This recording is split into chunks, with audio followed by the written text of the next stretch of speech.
చూస్ country delight, live better. ఇప్పుడే country delight app ని download చేసుకోండి.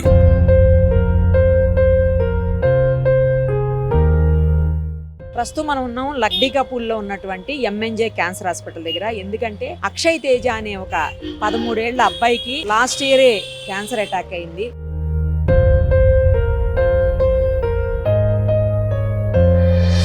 తనకి బోన్ మ్యారో ట్రాన్స్ప్లాంట్ కూడా చేశారు. వాళ్ళ ఫాదరే డోనరు దానికి. కానీ తనకేంటంటే ఇప్పుడు ట్రీట్మెంట్ తర్వాత మెడిసిన్స్ కోసము, అలాగే తనకి ప్లేట్లెట్స్ ఎక్కించుకోవడానికి ఇలా చాలా రకాలుగా ఖర్చు ఉంది. కానీ వాళ్ళు చాలా నిరుపేద కుటుంబము, ఏమీ లేనటువంటి, అంటే ఆర్థిక స్థితి సరిగా లేనటువంటి పరిస్థితుల్లో ఉన్నారు. కనీసం ఉండే ఇంట్లో కూడా రెంట్ కట్టలేదని చెప్పేసి బయటికి పంపించేటువంటి పరిస్థితుల్లో మధ్యన వాళ్ళు మనల్ని కాంటాక్ట్ చేశారు. మన వంతు ప్రయత్నం మనం చేద్దాము ఎవరైనా, ఎందుకంటే ఎన్నో ఇష్యూస్ చూస్తున్నాం మనం. మనసున్న వాళ్ళు, తర్వాత సాయం చేయాలనుకునే వాళ్ళు దయతలిచి ముందుకొచ్చి ఎంతో మందికి హెల్ప్ చేస్తూ ఉన్నారు మన ద్వారా. సో ఒకసారి మనం సుమన్ టీవీ నుంచి మనము చేద్దాము, పర్సనల్గా నేను చేస్తాను. అలాగే ఈ వీడియో చూసేవాళ్ళు మీకు చేతనైనంత సాయం చేస్తే ఆ పిల్లోడికి ఒక జీవితాన్ని ఇచ్చిన వాళ్ళం అవుతాము, భవిష్యత్తు ఇచ్చిన వాళ్ళం అవుతాము. ఆ తల్లిదండ్రులని ఆర్థిక పరిస్థితిని కాస్తైనా మనం సాయం చేసిన వాళ్ళం అవుతాం. ఒక్కసారి ఫస్ట్ దీనికంటే ముందు వాళ్ళతో మాట్లాడదాం, ఆ తర్వాత మనం ఏం చేయగలమో మనం కూడా చేద్దాం. నమస్తే అండి, నాకు మీ డీటెయిల్స్ అన్నీ కూడా వేరెవరో పంపించారు. ఏం జరిగింది, ఎప్పుడు అయింది, తర్వాత మీరు ఎంత ఇబ్బందుల్లో ఉన్నారో ఒక్కసారి చెప్పరా? మేడం 2 years నుంచి ఇదే బాధపడుతూ ఉన్నాను మేడం. 2 years నుంచి చాలా వరకు పెట్టుకున్నాను. ఇక్కడికి వచ్చిన తర్వాత భూమి కూడా నాది ఇచ్చాను బాబుకి. ఇంతకుముందు డ్రైవర్ నేను, ఇప్పుడు జాబ్ కూడా పోయింది. అక్కడ ఎక్కడ చేసుకోలేను, రూమ్ రెంట్ కట్టుకోలేను. ఇక్కడ హాస్పిటల్లో తింటూ పడుకున్నాను.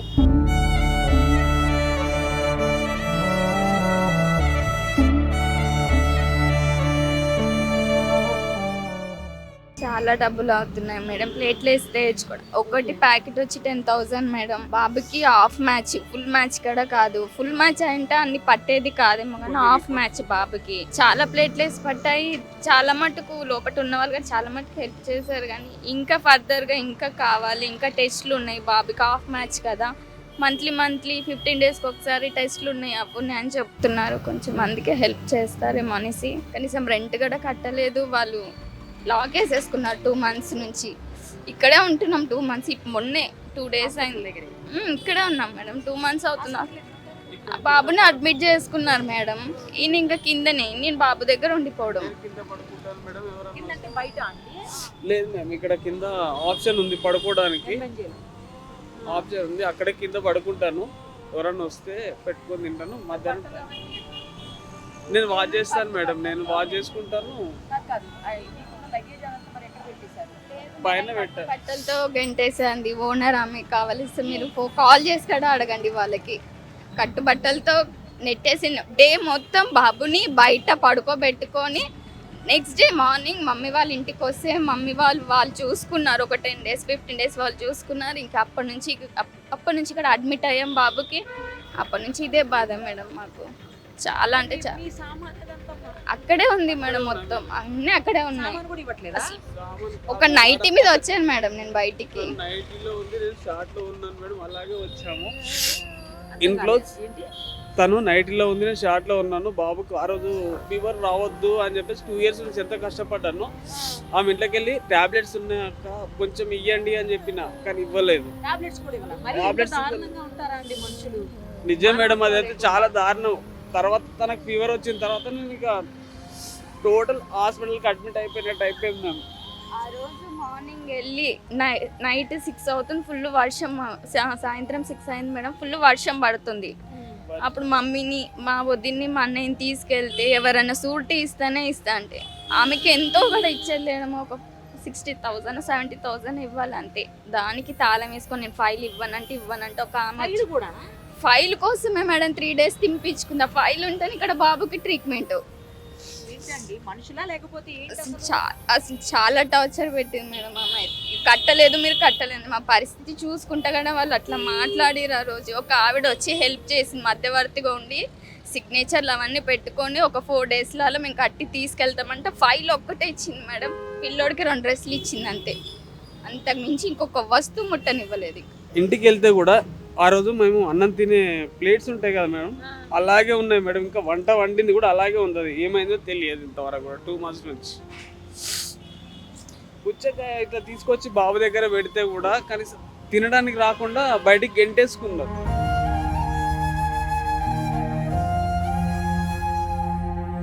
సామాన్ చాలా ఉంది మేడం. ఫస్ట్ బాబుకి మంచిగా అయితే చాలని చెప్పి మేము అక్కడ వదిలేసుకొని మరి రూపాయి కూడబెట్టుకొని అక్కడిక్కడ అప్పు తెచ్చుకొని బాబుకి ట్రీట్మెంట్ చేయించుకుంటా ఉన్నాం మేడం. కానీ ఇంటి దిక్కు మట్టుకు వెళ్ళలేము. అదే ఒక డ్రెస్ మీద వచ్చాను, మమ్మీ వాళ్ళ ఇంట్లో 2 డ్రెస్సులు ఉంటే అదే 2 డ్రెస్సుల మీదనే గడిపేస్తాం మేడం మేమైతే. కానీ మళ్ళీ అక్కడికి వెళ్ళలేదు. ఇంకా పెద్ద బాబు ఏమో అక్క వాళ్ళ దగ్గర ఉన్నాడు. 3 months నుంచి అక్కడే ఉన్నాడు పెద్ద బాబు. లేదు మేడం, ఇంకా లేదు మేడం, ఇప్పుడు వేయలేదు. ఇంకా ఈ బాబుకే సరిపోతుంది, ఇంకా పెద్ద బాబుకి వేయలేదు. ఇంకా స్కూల్లో ఇప్పుడు వేయలేదు మేడం బాబుకి కూడా. ఈయనకు వచ్చి నుంచి ఇంట్లో ఖాళీగానే ఉన్నాడు మేడం, అక్క వాళ్ళ ఇంట్లో ఖాళీగానే ఉన్నాడు ప్రజెంట్లో అయితే. ఇప్పుడు అప్పుడేమో వెళ్ళేవాడు కానీ ఫీజు కట్టలేకపోయినాం. ఎందుకంటే ఈ బాబుకే మేము పెట్టుకోలేకపోతున్నాం. ఆ బాబుకి ఫీజు కట్టక సరిగ్గా వాళ్ళు కూడా స్కూల్లో నుంచి పంపించేశారు. 6 months 7 months నుంచి స్కూల్ కూడా లేదు మేడం బాబుకి. ఇంకా వెళ్ళలేదు, స్కూల్కి అయితే వెళ్ళలేదు. ఇంకా ఈ బాబు ఏం చదువుతున్నాడమ్మా? ఇప్పుడు 8th మేడం ఈ బాబు. పెద్ద బాబు ఏమో 9th. 9th అంటే కాపేశాడు కదా. ఇప్పుడు 9th ఆపేస్తాడు మేడం. ఇంకా వేయలేదు. కొంచెం ఈయన మంచిగా అవుతే చాలు మాకు, తర్వాత అయినా చదివించుకుందాంలే అనేసి ఇంకా పంపించట్లేదు ఇద్దరిని కూడా. ఈయనకైతే ఇంకొక 2 years దాకా అయితే పంపించొద్దని చెప్పారు. ఏం ప్రాబ్లం అంటే క్యాన్సర్ ఏంటి ప్రాబ్లం అసలు తనకు? స్కూల్కి వెళ్ళిన తర్వాత ఏమైందంటే ఫుల్గా ఫీవర్ వచ్చేసి పడిపోయాడు మేడం. పడిపోతే మళ్ళీ టెస్ట్ చేయించినాము. అంటే ఇట్లా మనకు తెలిసిన వాళ్ళ డయాగ్నోసిస్ ఇట్లా చేయించారు మేడం. ఏమన్నారంటే మనకు సెల్స్ ఎక్కువ ఓవర్గా అయిపోయినాయి, మనకు ఉండదానికన్నా ఎక్కువ అయిపోయినాయి అని చెప్పేసి అన్నారు. తర్వాత మళ్ళీ ఒకసారి టెస్ట్ చేస్తానని చెప్పేసి తనే వచ్చి మళ్ళీ టెస్ట్ చేసి నైట్లో 7 o'clock చెప్పిండు మ్యామ్. 7 o'clock చెప్పేసి ఏమన్నాడంటే, అన్న నీకు ఫీవర్గా చాలా ఉంది, నీకు బ్లడ్ క్యాన్సరే ఉంది అన్న అని చెప్పేసి ఏదో నాకు డౌట్ వస్తుందంటే మళ్ళీ అక్కడికి వెళ్ళి మై హెల్త్ హాస్పిటల్కి వెళ్ళాను మేడం. మై హెల్త్లో కూడా నేను 4 days ఉన్నాను మేడం. మై హెల్త్లో కూడా బిల్స్ ఉన్నాయి మేడం, కాకపోతే ఇంట్లో ఉండిపోయినాయి. ఆ తర్వాత మళ్ళీ మేడం కేర్లకి తీసుకెళ్ళా. మళ్ళీ కేర్లో కూడా ఒక 2 days ఉంచుకున్నాను. ఆ తర్వాత బసవతారకంలో 8 నెలలు ట్రీట్మెంట్ చేయించుకున్నాను. ఆ తర్వాత అక్కడ బోన్ ట్రాన్స్ప్లాంటేషన్ అనేసరికి అక్కడ 25 lakhs ఖర్చు అవుతుంది, 30 lakhs వరకు అన్నారు. ఇక్కడ మనకి 7 lakhs వరకు ఖర్చు అవుతుందని చెప్పారు. అందుకోసమని వాళ్ళు ఇక్కడ రిపేర్ చేస్తే ఇక్కడికి వచ్చాను మేడం నేను. ఇక్కడ కూడా మనకి ఇంచుమించు మిషనరీ దీనికోసం వచ్చి ఒక 3 lakhs వరకు ఖర్చు అయింది. కానీ దేవుడి దయ వల్ల మనకు కొంచెం నేను రిక్వెస్ట్ చేయడము అట్లా ఇట్లా అని చెప్పేసి కొంచెం తగ్గించారు మేడం. ఒక 2 lakhs వరకు అయింది. మీరే ఇచ్చారా? డోనర్ మీరేనా? బోన్ మ్యారో నేనే మేడం. జాబ్ కూడా చేస్తలేరా? లేదు. ఎక్కడ మేడం, ఎక్కడ జాబ్ చూసుకోవాలి, ఇక్కడ వాళ్ళని చూసుకోవాలి. అక్కడ పెద్ద అబ్బాయిని అయితే ఇంతవరకు 6 months అవుతుంది మేడం పెద్ద అబ్బాయిని ముఖం చూడక. నేను ఇక్కడ ఉండి ఇక్కడ పడుకొని ఎక్కడ పోతే పెద్ద అబ్బాయిని ఏడ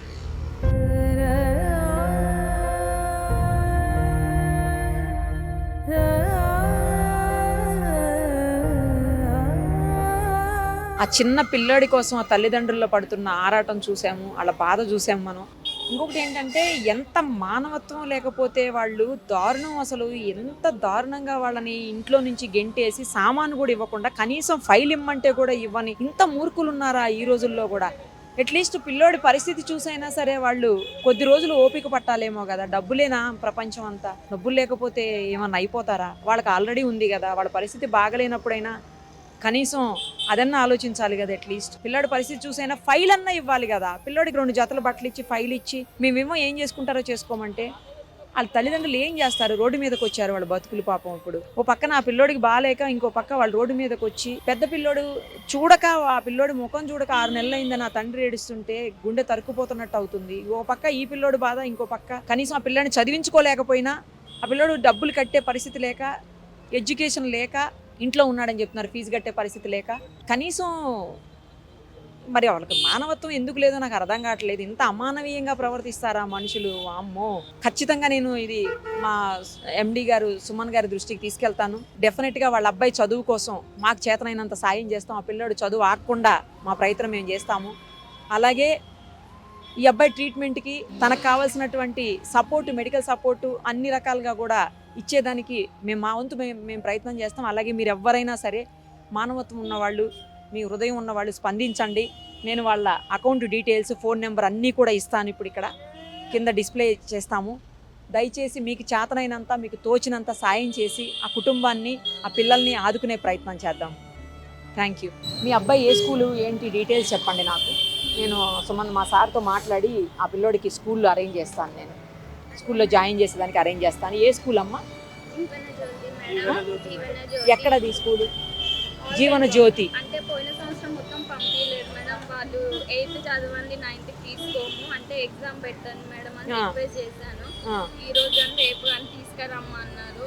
తీసుకెళ్లి బాబుకి ఎగ్జామ్ పెడితే ఓకే అయితే 9th తీసుకుంటా, లేకపోతే 8th చదివించమ్మా. ఒక పని చేయండి అమ్మా, ఫస్ట్ బాబుని తీసుకెళ్ళి ఎగ్జామ్, మా నెంబర్ ఉంది కదా మీ దగ్గర, మీరు ఫస్ట్ అబ్బాయిని తీసుకెళ్ళి ఎగ్జామ్ రాయించండి. ఎంత ఉంటుంది స్కూల్ ఫీజు? మేడం 30,000. సరే, ఫస్ట్ మీరు ఎగ్జామ్ అయితే రాయించండి. ఎగ్జామ్ రాయించిన తర్వాత ఏమైంది నాకు ఫోన్ చేయండి. నేను వచ్చి ప్రిన్సిపల్తో మాట్లాడి ఇంకేమైనా తక్కువ చేయగలుగుతామేమో చూసి ఫీజుని మేము సుమన్ టీవీ నుంచి నేను పే చేయటమో, లేకపోతే నేను పర్సనల్గా పే చేయటమో ఏదో ఒకటి చేస్తాను. సరేనా? తీసుకెళ్ళండి. ఆ పిల్లోడు ఎక్కువసేపు నిలబడలేకపోతున్నాడు, తీసుకెళ్ళిపోండి.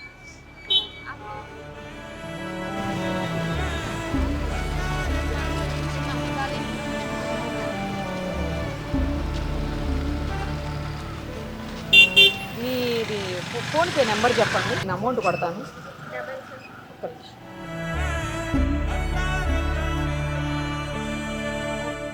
77-320-41-241. దివ్య అలిగేనా? అలిగే దివ్య.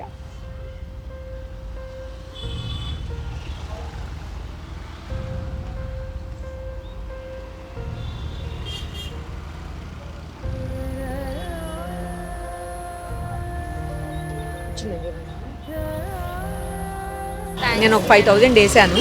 ఇప్పుడు అమ్మా నేను ఇంకా కూడా సాయం చేయడానికి ట్రై చేస్తాను. సుమన్ సార్తో కూడా మాట్లాడి నేను అన్ని రకాలుగా ఏం చేయగలుగుతాను అన్ని రకాలుగా చేస్తానమ్మా. సరేనా? పర్లేదమ్మా. సరేనా? సుమన్ టీవీలో మీ పర్సనల్ అండ్ బిజినెస్ ప్రమోషన్స్ కోసం కింది నెంబర్కి కాంటాక్ట్ చేయండి.